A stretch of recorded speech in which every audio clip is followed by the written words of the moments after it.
भाई हम किसानी करावल करी। हम कल यार 26 जनवरी आवत है के लिखवाए ले स्कूले में गई तो पापा से कहली ऊपर दे लिख दे उनके आधा याद रहल आधा सुनल लिखतार दे हम स्कूले में जब गईली तो मंच लगल रहल वहाँ अनाउंस होए लगल प्रमोद यादव मंच पे आए हम सरवा जाए में लगली ल जाए। हाँ सही बात है हाफ हाफ चड्डी पहनले रहली हाफ चड्डी रहे 26 जनवरी के जन की पहनले रहली ड्रेस में। अब ओकरे बाद उ लोगन बड़ी बोलो ना हम कइली डर नहीं हम कली बड़ा आदमी है 4-5 करोड़ दाल लगता भाई मंच पे हम चुपचाप निकल गेली घरे। हम इहो ना जो जाए 26 जनवरी के लड्डू के लालच में लड्डू मिली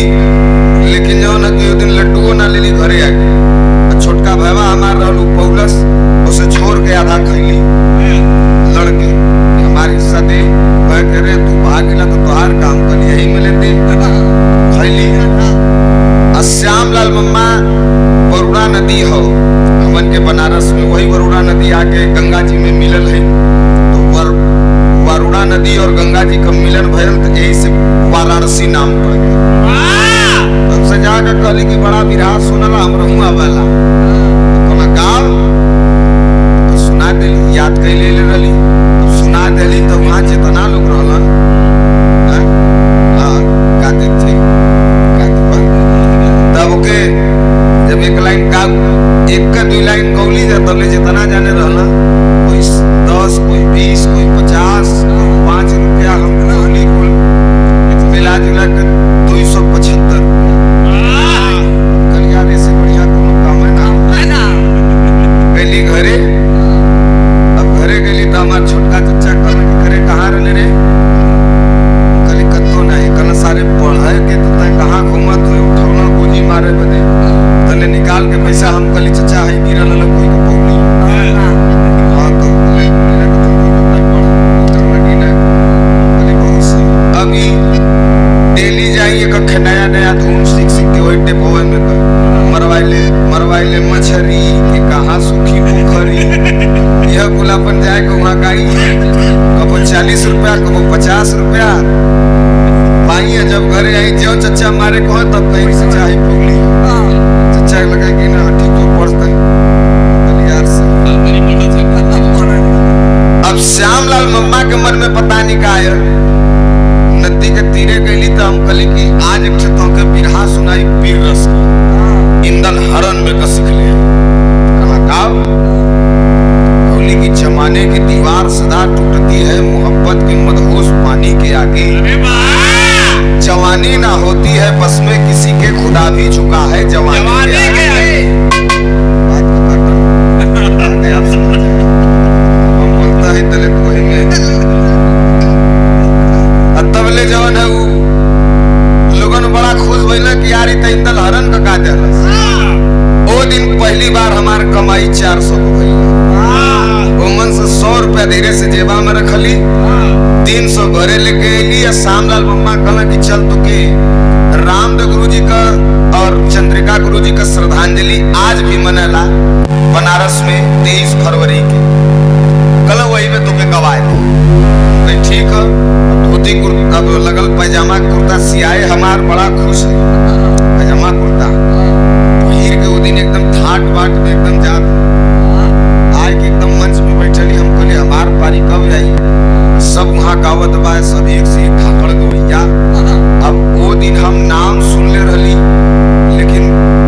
गाड़ी में आवत जा देखले रही अपने बगल में बैठल हमार गुरुजी विजयलाल यादव गुरुजी उनके जब देखली तो समय दाढ़ी उड़ी रखले रहना हमार निगाहिया न गिरे एकदम भक्ता के ताकत बढ़ी हमरा अपने गाल में थप गया तो का बच्ची का बात कुछ नहीं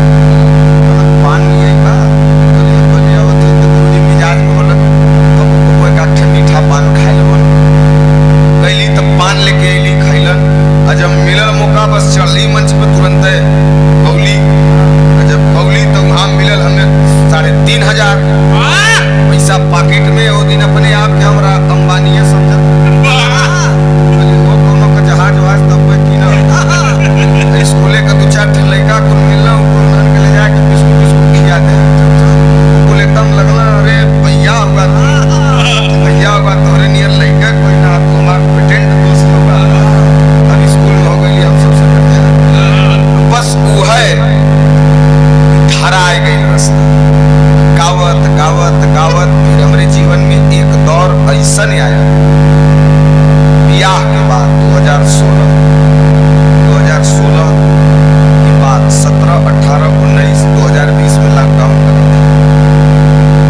रास्ते से तुम्हारी गाड़ी रोज निकलेगी और चलने वाले देखेंगे, कहेंगे कि ये जा रहा है। दौर आया 2024,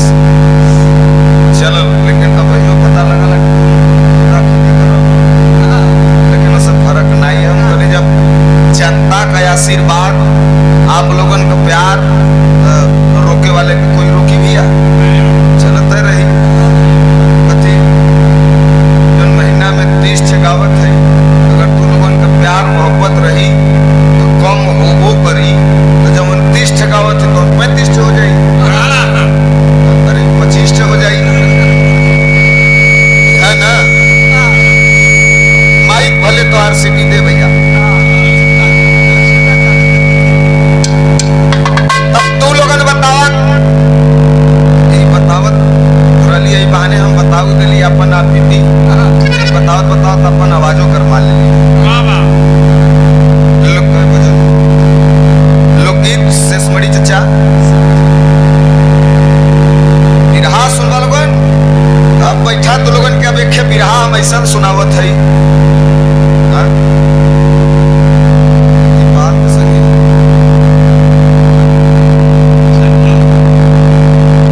सैफला वाली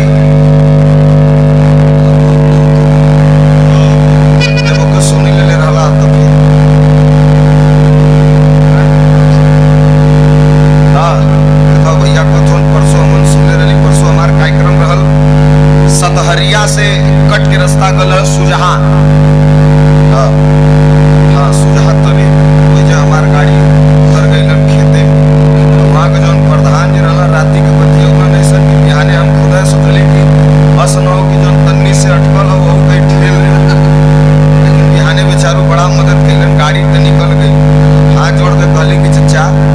बड़ा कृपा कैला, गाय के मंच से नीचे उतरली तुरंत तुमने तो पैसा धरोलन करना पैसा ला बाहर गाड़ी जो चलावलन कहाँ मन हम कहीं क्या फिर बाइक पे बैठौलन लेके गईलन तुरंत हमार गाड़ी अटकल जहाँ टावर रोड पे वहाँ से 2 किलोमीटर अंदर प्रोग्राम। अब ट्रैक्टर से खिंचवा के बहरे निकल होगा लोगन अपन ट्रैक्टर पे कोई पैदल अपन चलत पाए तो बाबी देवल हो गल। वही दिन चले लगली तब देखा आदमी, गुरुजी बतावल स्वामी जी महाराज कि बेटा अगर जिंदगी में तुम्हारे साथ कोई नेकी किया है, एक बार तुम्हारे साथ हित किया है, उसके बाद अनेकों बार तुम्हारे साथ